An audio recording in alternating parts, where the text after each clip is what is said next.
Personne, le Paris Saint-Germain a battu le record all-time de l'équipe ayant placé le plus de joueurs dans une seule édition du même Ballon d'Or. Et dans cette liste de joueurs nominés, on peut retrouver Gianluigi Donnarumma, Ousmane Dembélé, Grija Kvaratskhelia, Achraf Hakimi, Désiré Doué, Nuno Mendes, João Neves, Vitinha et bien sûr Fabian Ruiz. Et c'est là que normalement, si t'as suivi la saison du Paris Saint-Germain, tu vois tout de suite qu'il y a un problème. Où est passé Bradley Barcola? Le joueur de l'équipe de France sort d'une saison à 42 goals assists où il a pris 4 trophées collectif et a été non seulement très important dans la conquête de ses titres puisqu'il est quasiment le meilleur passeur de la Ligue 1, il est le meilleur passeur de la Coupe de France et il est quoi qu'il arrive le meilleur passeur de l'année 2025. Donc on peut se poser la question où est passé Bradley Barcola quand on sait que statistiquement il est à la hauteur de joueurs qui sont favoris pour le remporter ou même encore qu'il a fait une meilleure saison que ce soit statistique au niveau collectif que Vinicius Junior qui a fini deuxième la saison dernière et qui pendant très longtemps a été considéré comme le potentiel vainqueur. L'autre scandale c'est évidemment que Pacho n'y soit pas. L'Équatorien qui a bouclé sa première saison avec le Paris Saint-Germain a tout simplement été le meilleur défenseur de la saison, le rempart numéro 1 du Paris Saint-Germain avant même Donnarumma.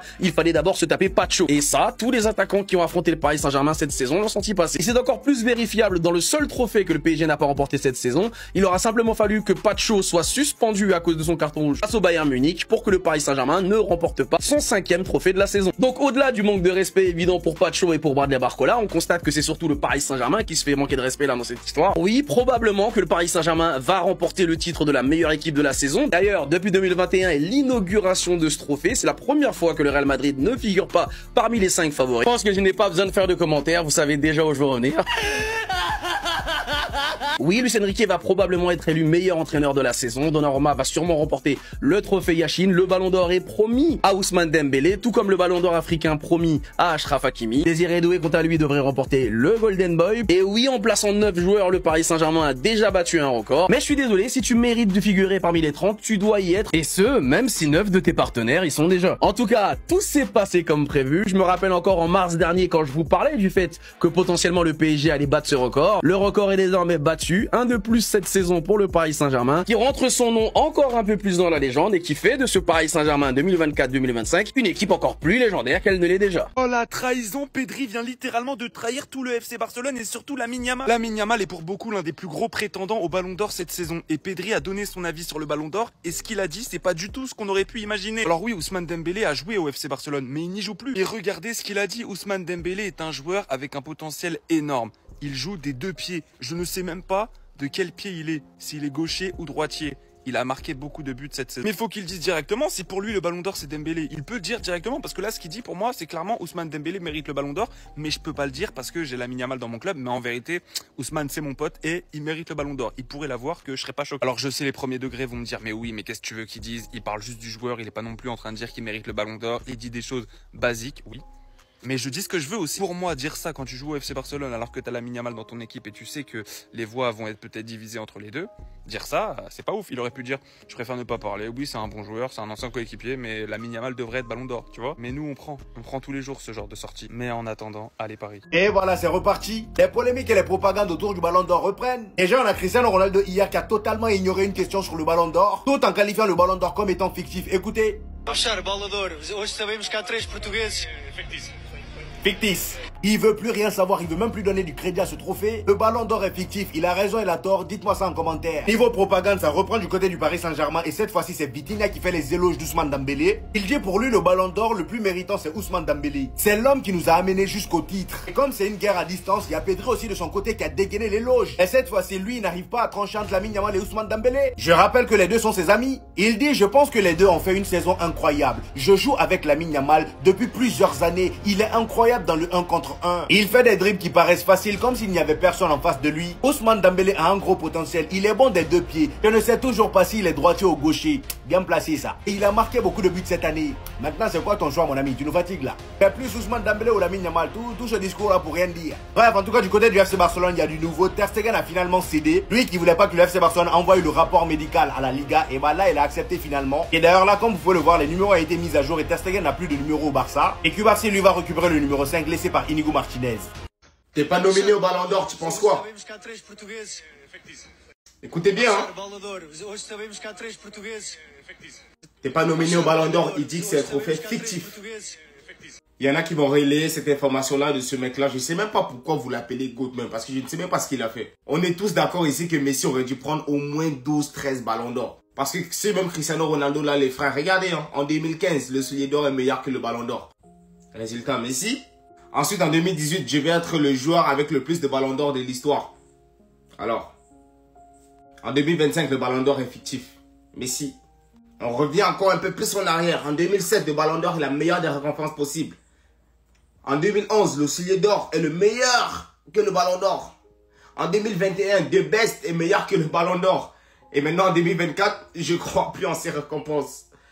MDR, Messi l'a tellement éteint qu'il ne sait plus quoi. Il ne sait plus ce qu'il raconte. Voici l'autre. Je ne sais même pas. Oh, Messi, tu as traumatisé des générations. Même les... Oh, Messi. Messi.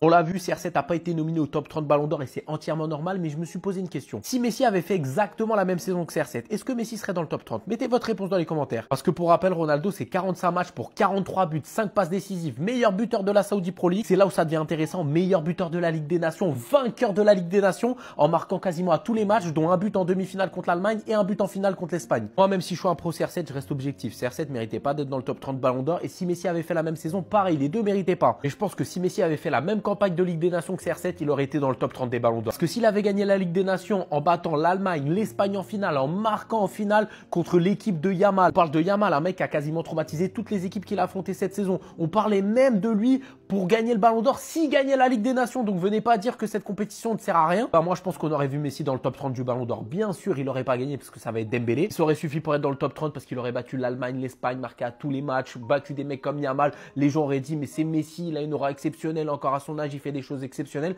Et il serait dans le top 30 et ça aurait choqué personne. Ça, c'est mon avis. Mais je pense et je trouve que le plus mérité, c'est Ousmane cette Merci. année. Donc tous les joueurs du PSG font la propagande pour Ousmane Dembélé Ballon d'Or. L'équipe, média handicapé, moins intelligent que le singe qui fait la météo sur Gulli, vient nous expliquer qu'il y aurait des tensions au PSG parce qu'il y a 2 ou 3 de ses coéquipiers qui vont aussi faire des voix. Arrêtez Dembélé qui s'arrête au campus d'ailleurs pour faire des photos et il n'a pas besoin d'être mis au loft pour sortir faire des photos avec ses fans. D'ailleurs, la petite signature de Dembélé sur le sticker et Ousmane Ballon d'Or, je pense que lui aussi il l'a compris. En fait, c'est pas Lamine Yamal qui va gagner le trophée Copa. C'est lui qui a remporté le trophée de meilleur jeune de Coupe du Monde des clubs. C'est lui qui a remporté le trophée de meilleur jeune en Ligue des Champions. C'est lui qui a remporté le trophée de meilleur jeune en Ligue 1. Il a remporté quoi, Yamal? L'agent de Donnarumma à l'AC Milan a forcé son départ parce qu'il réclamait plus d'argent. L'agent de Donnarumma réclame plus d'argent au PSG, donc forcément, il va envoyer Donnarumma à Manchester United. D'ailleurs, c'est ce que Gianluigi veut aussi. Le PSG réclame 30 millions pour le gardien italien. Il lui reste 1 an de contrat. Pour Zabarani, c'est fait. Nouveau défenseur ukrainien. Toi et Safonov, no politique here. No politique here. Il est tellement pressé de venir jouer avec les frères champions d'Europe qu'il like les publications de Fabrizio Romano directement sur son Here We Go. Relance une pique à l'horrible média pourri qu'est l'équipe 21. PSG Barcelone, le match aura bien lieu. Juste pourquoi? Pour une confrontation sur le classement du Ballon d'Or? Vous êtes ridicule. D'ailleurs, vous êtes interdit du campus. Vous êtes un média de désinformation, il n'y a personne qui vous aime, il n'y a personne qui vous prend au sérieux. En fait, les gars, je voulais juste vous le rappeler que tout prétexte sera bon à donner le Ballon d'Or à Lamine Yamal. Et partant de ce principe, nous, on n'est pas des carbaras pour pouvoir se plaindre. On va soutenir Ousmane Dembélé jusqu'au 22, jusqu'à la fin des votes. Donc, on va soutenir Ousmane Dembélé. Mais il est bon de rappeler quelque chose. Dembélé a eu plusieurs fois la possibilité d'éteindre. On a compris que le moindre faux pas de Dembélé permettra d'augmenter la propagande pour Lamine, alors qu'il ne le mérite pas. Ça, on est tous d'accord. Mais pour qu'on puisse voir Dembélé comme ça, il y a une dernière étape. Parce que malheureusement, si Lamine Yamal avait fait la moitié, c'est-à-dire qu'on se serait arrêté à la Ligue des Champions gagnée par le Barça, il serait déjà favori, incontestable pour le Ballon d'Or. Mais Dembélé, il s'appelle Ousmane Dembélé, marié avec une voilée. Il n'est pas extravagant, il est dans son coin, il est humble, il fait ses performances, il rentre chez lui. Il n'y a pas de choses extra-sportives qu'on peut se mettre sous la dent. Tu vois, il est difficile à attaquer, tu vois. Et malheureusement, il doit en faire plus pour pouvoir prétendre au Ballon d'Or. On a vu, ils ont volé Erling Haaland, ils ont volé Vinicius. Jamais 203, ça peut être le 3e. Les gars, ils ont aucun... Le football est devenu une mafia. C'est comme la vie de tous les jours. Bref. Le dernier step de Ousmane Dembélé, c'est cette compétition. C'est la Super Coupe. Il ne faut pas seulement qu'il joue et que Paris la gagne. Pour le coup, je ne milite même pas pour qu'il fasse une finale comme il a fait la finale de la Ligue des Champions. Parce qu'au final, ça lui a desservi. Bien qu'il ait été décisif et qu'il ait pensé plus à l'équipe qu'à lui-même, le fait qu'il ait qu'une seule passe décisive, ça l'a desservi. Il faut qu'il l'éteigne. Déjà, l'objectif numéro 1, il faut qu'il la gagne. Deuxième, il faut qu'il l'éteigne. Même à la limite, même, faut qu'il fasse en sorte d'être le MVP de ce match.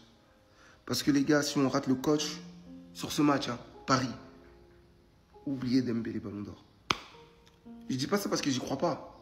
Je dis ça parce que les médias, c'est ce qu'ils veulent. Le seul truc qu'ils désirent, c'est de voir le PSG perdre. Et surtout Fabrizio Romano qui est payé par Barça. Oui, parce que c'est sorti là, il n'y a pas longtemps. Pour pouvoir influencer les journalistes à voter Lamine Yamal. Mais ce match, les gars, c'est le match qui va enterrer. En fait, la Coupe du Monde des clubs, c'était censé enterrer les débats. On a loupé les coches. Si Lamine Yamal, le bon Dieu a fait que Lamine Yamal n'a pas gagné leur compétition amicale là, contre le Portugal. Mais ça, il faut que Paris gagne ça. Avec un Dembélé décisif. C'est impératif. Non, les gars, écoutez Ronaldo qui dit que le Ballon d'Or c'est devenu un faux trophée. Réécoutez, c'est un ouf. Excusez les gars, Ronaldo dans le post officiel de Ballon d'Or qui lâche un disgrace. On demande à Ronaldo, les gars, qu'est-ce qu'il en pense du Ballon d'Or. Il dit que c'est un faux. On peut aussi traduire par le fait que c'est faux, fake. Je pense que Ronaldo, les gars, je suis un fan de Ronaldo, mais je pense que l'ancien, les gars, il veut abattre tout le monde. Que ce soit le Ballon d'Or, que ce soit la Ligue 1. Ronaldo, il a trop d'ennemis. Comme il a fait hier, les gars, lors de son match, il a mis un triplé. Il vient fermer la bouche à tous ceux qui doutent de lui. Et c'est ça la force de Ronaldo. Mais là, vas-y, Ballon d'Or. Depuis que Vini, il l'a pas eu, les gars, on sait tous comment le Ballon d'Or c'est devenu bateau. Quand tu vois certains nominés, les gars, tu te dis comment c'est possible. J'ai juste à parler du gardien argentin, les gars, qui compte encore sur sa Coupe du Monde 2022 pour être en liste, les gars, du Ballon d'Or 2025. Alors qu'il y a des Barcola, les gars, qui ont fait une saison de fou furieux avec des statistiques de porc pour l'heure actuelle. Non, parce que c'est bien beau de faire les mecs, vas-y, le Ballon d'Or, c'est cru et tout. Mais les gars, c'est nul. Vous voulez des maillots personnalisés comme là, les gars, allez sur Sawakit en bio, vous aurez... Pedri a donné son avis sur qui mériterait le Ballon d'Or cette année. Et je sais reconnaître un menteur quand il ment. Mais dites-moi ce que vous en pensez. Voici ce qu'il a dit. Donc Pedri, interrogé sur le Ballon d'Or entre Lamine Yamal et Ousmane Dembélé, n'arrive pas à trancher. Je pense que les deux ont fait une saison incroyable. Je joue avec Lamine depuis plusieurs années. Il est incroyable dans les 1 contre 1. Il fait des dribbles qui paraissent faciles comme s'il n'y avait personne face à lui. Et là, il va parler d'Ousmane Dembélé. Ousmane a un gros potentiel. Il est bon des deux pieds. Je ne sais toujours pas s'il est droitier ou gaucher. Et il a marqué beaucoup de buts cette année. Vous voyez, quand je vois ces déclarations, je pense à une chose. Je pense à un gars qui sait au fond de lui qui va être Ballon d'Or. Mais qui veut pas totalement l'avouer et se l'avouer. Même si je pense que lui aimerait que ça soit Lamine, mais on est tous d'accord pour dire qu'Ousmane Dembélé va remporter le Ballon d'Or. Et les bookmakers le disent aussi. Les experts estiment qu'il possède 75% de remporter le Ballon d'Or. Alors oui, Pedri, je comprends ta situation. Tu veux pas dire Ousmane Dembélé parce qu'il y a ton coéquipier dans le duel. Alors que si c'était pas le cas, tu l'aurais dit directement. En tout cas, dites-moi ce que vous en pensez dans les commentaires de ces déclarations. Le meilleur 11 U21 au monde, les frères, selon score 90. Faut qu'on voit ça ensemble dans cette vidéo. Pour moi, il y en a certains, il y a des petits scandales. Il y a des petits scandales, faut se le dire. Bon, dans les cages, Guillaume Rest, dur de mettre quelqu'un d'autre à sa place. Ça aurait été l'année dernière, on a mis Trafford est meilleur que Guillaume Rest. Maintenant, les frères, en gardien U21, il n'y a pas grand monde, donc je pense que Rest, c'est assez logique. À droite, t'as du Rico Lewis, je pense que c'est pareil, t'as pas grand monde d'autre à mettre, tu vois. Donc, sincèrement, c'est assez logique, je pense. Charnière Huysen Koubarsi. Les gars, en vrai, les deux, ils s'entendent de fou. Koubarsi, titulaire au Barça, il est vraiment fort. Huysen, titulaire actuellement au Real, vraiment fort également. À gauche, Alejandro Balde. Là, moi, ça me dérange. Parce que Balde, c'est vrai que sur le papier, c'est très fort. Il a beaucoup de potentiel, il a beaucoup de qualité technique, il est rapide, il attaque bien de ça. Je suis bien d'accord, c'est un très bon latéral. Maintenant, si on prend cette saison, Lewis Kelly fait une meilleure saison que Balde, tu vois. Faut être honnête. Lewis Kelly à gauche, qui n'est pas son poste de base, est meilleur que Balde. Pour moi, je mets Lewis Kelly à sa place. Au milieu de terrain, Pavlovic, Güler et João Neves. Concrètement, c'est dur de déloger un seul en fait. João Neves, clairement, il a entièrement sa place. Pavlovic qui monte de plus en plus au poste de 6, c'est vraiment fort, je trouve. Et Arda Güler, en soi, même s'il fait une saison en Dancy parce qu'il n'a pas beaucoup de temps de jeu, lorsqu'il joue, on le voit, tu vois ce que je veux dire. Il est vraiment monstrueux, même avec la Turquie, il était trop fort. L'attaque, tu peux juste pas changer qui que ce soit. Doué à gauche, Yamal à droite, ils disent en pointe. Concrètement, tu peux pas faire autrement en fait. Pour moi, les trois ont entièrement leur place. En vrai, le vrai petit scandale, c'est Baldé qui pour moi n'a pas sa place. Guillaume Rest, il est vraiment là par dépit. Idem pour Rico Lewis, qui n'est pas mauvais, hein. Mais en soi, c'est ce qu'il y a vraiment personne d'autre. Sinon, le reste, il s'entend de fou. C'est vraiment bon, on se faut se le dire.